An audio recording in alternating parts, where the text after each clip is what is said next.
Assalamualaikum warahmatullahi wabarakatuh. Salam sejahtera untuk kita semua. Dalam video kali ini kita akan membahas tentang sistem proteksi kelistrikan pada mata kuliah instalasi tenaga listrik 2. Sebelumnya perkenalkan, nama saya Bahrin dari Prodi D3 Teknik Listrik Politeknik Negeri Cilacap dengan NIM 210104006. Dalam video kali ini kita akan membahas tentang sistem proteksi MCB, MCCB, ELCB, ACB, RCBO, RCCB, RCD, stabilizer, arrestor, lightning protection, dan relay. Untuk yang pertama, kita akan membahas tentang MCB. MCB adalah miniatur circuit breaker. Ini adalah sebuah perangkat yang berfungsi sebagai pelindung rangkaian listrik dari arus yang berlebihan. Fungsinya hampir sama dengan sekring, yaitu memutuskan arus ketika terjadi gangguan kelebihan arus. Untuk jenis-jenis MCB ada tipe B, tipe C, dan tipe D.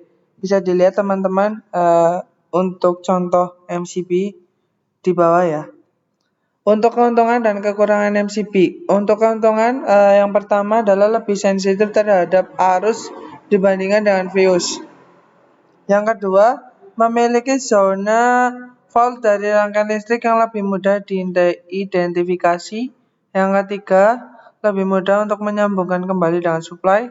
Yang keempat, menyediakan interface yang lebih baik.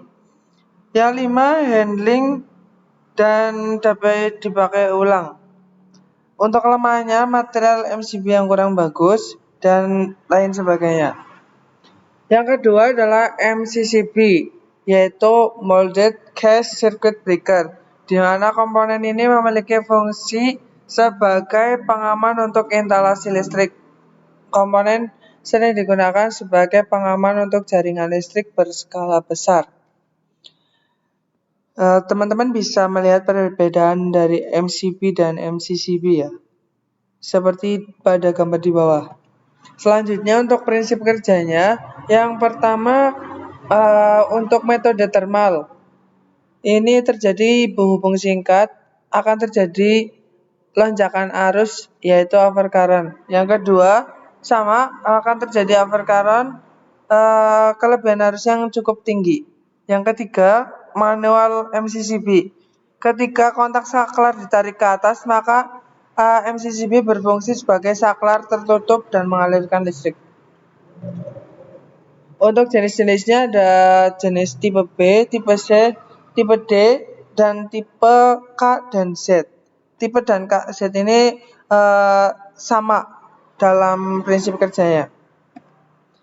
Yang ketiga, kita akan membahas tentang ELCB, di mana ELCB adalah Earth Leakage Circuit Breaker. Dari bentuk komponen ini seperti MCB, namun fungsinya berbeda, di mana ELCB merupakan komponen yang berfungsi untuk mendeteksi arus yang bocor pada instalasi listrik dengan impedansi yang tinggi.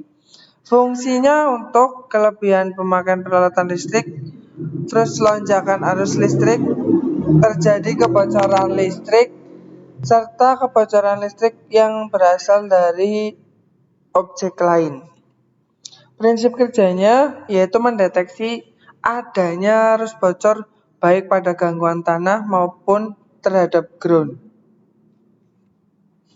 Selanjutnya kita akan membahas tentang ACB, di mana yang memiliki arti Air Circuit Breaker, yang memiliki fungsi pemutus arus pada rangkaian dengan memanfaatkan udara untuk meredamkan timbulnya busur api.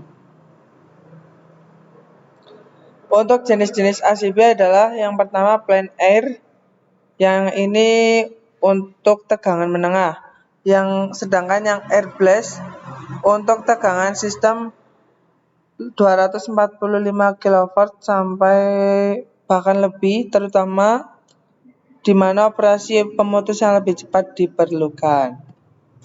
Keuntungannya adalah memiliki spesifikasi dengan circuit breaker minyak, yaitu kemungkinan bahaya kebakaran yang ditimbulkan lebih kecil daripada yang lain.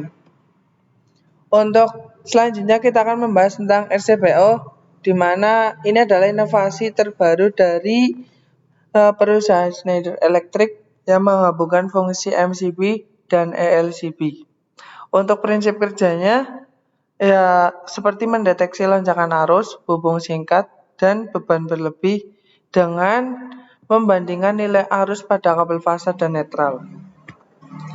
Untuk RCCB, di mana Residual Current Circuit Breaker, yaitu ukuran keamanan paling penting ketika datang untuk melindungi terjadi sirkuit listrik, yaitu perangkat yang bersifat penginderaan.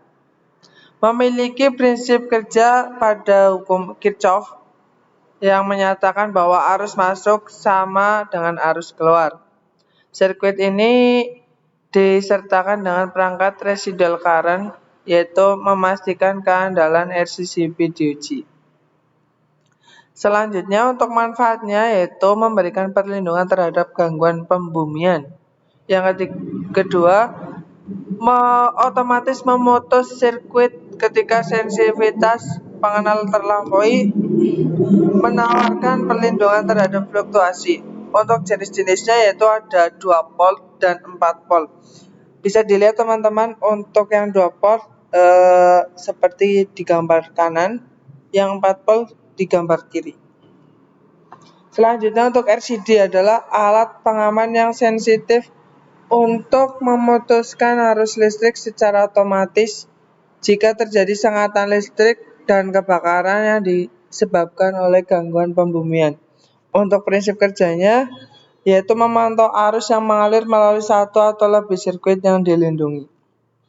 Selanjutnya kita akan membahas tentang stabilizer, di mana perangkat ini menjaga arus listrik ke perlengkapan elektronik agar bisa normal dan fluktuatif. Cara kerjanya yaitu membandingkan arus input dari tegangan PLN dengan arus output yang keluar ke rumah tangga. Untuk jenis-jenisnya ada stabilizer relay, digital control, dan stabilizer servo. Bisa dilihat teman-teman. Untuk keuntungannya, di mana memiliki keuntungan tegangan listrik yang konstan, mengantisipasi lonjakan, dan tagihan listrik normal. Selanjutnya kita akan membahas grounding, di mana grounding ini merupakan pembumian, yaitu seperangkat alat yang digunakan untuk menyalurkan arus listrik berlebih ke bumi atau tanah, dan melindungi manusia dari sengatan kejut listrik. Fungsinya adalah komponen instalasi dengan mudah tersentuh manusia dan mengantarkan listrik yang terbuat dari logam. Yang kedua, bagian bawah komponen pembuangan listrik dari lightning arrestor. Yang ketiga adalah mencegah timbulnya kejut listrik atau shock. Selanjutnya kita akan membahas tentang arrestor, yaitu alat yang dibuat sebagai pelindung dan dipasang pada suatu jaringan instalasi listrik. Prinsip kerjanya adalah mengamankan jaringan listrik dari data bahaya sengatan petir tanpa harus memutus jaringan dari listrik tersebut. Manfaatnya adalah mengalirkan beban tegangan listrik menuju bumi, maka terjadi lonjakan arus yang sangat besar.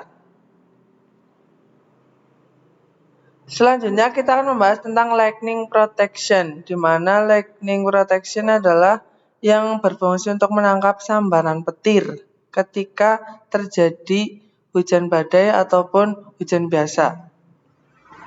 Prinsip kerjanya adalah berdasarkan induksi muatan listrik, di mana peristiwa pemisahan muatan listrik positif dan negatif.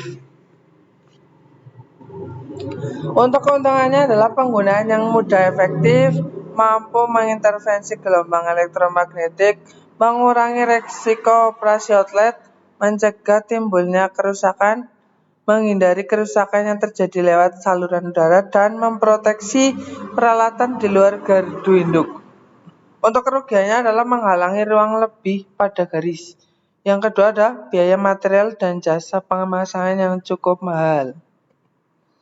Selanjutnya adalah relay, di mana Fungsinya yang pertama kita membahas tentang reverse power relay adalah yang berfungsi untuk melindungi generator dari daya aktif balik menuju generator atau bisa dikarenakan melindungi generator menyerap daya aktif. Prinsip kerjanya adalah generator dihubungkan menghasilkan torsi dan apabila torsi itu terjadi kehilangan, maka penggerak mulanya akan mengalami gangguan operasi dan masih terhubung ke jaringan. Selanjutnya adalah relay under voltage yang bekerja dengan menggunakan tegangan sebagai besaran ukur, mendeteksi adanya penurunan tegangan melampaui batas yang ditetapkan. Fungsinya adalah mendeteksi turunnya tegangan sampai di bawah harga yang diizinkan. Sekian presentasi dari saya. Apabila ada kelebihan dan kekurangan mohon dimaafkan. Bisa langsung berkomentar di kolom komentar. Kita saling belajar dan kita sebagai insan yang lebih baik lagi. Sekian dari saya. Apabila ada kekurangan mohon dimaafkan. Terima kasih. Wassalamualaikum warahmatullahi wabarakatuh.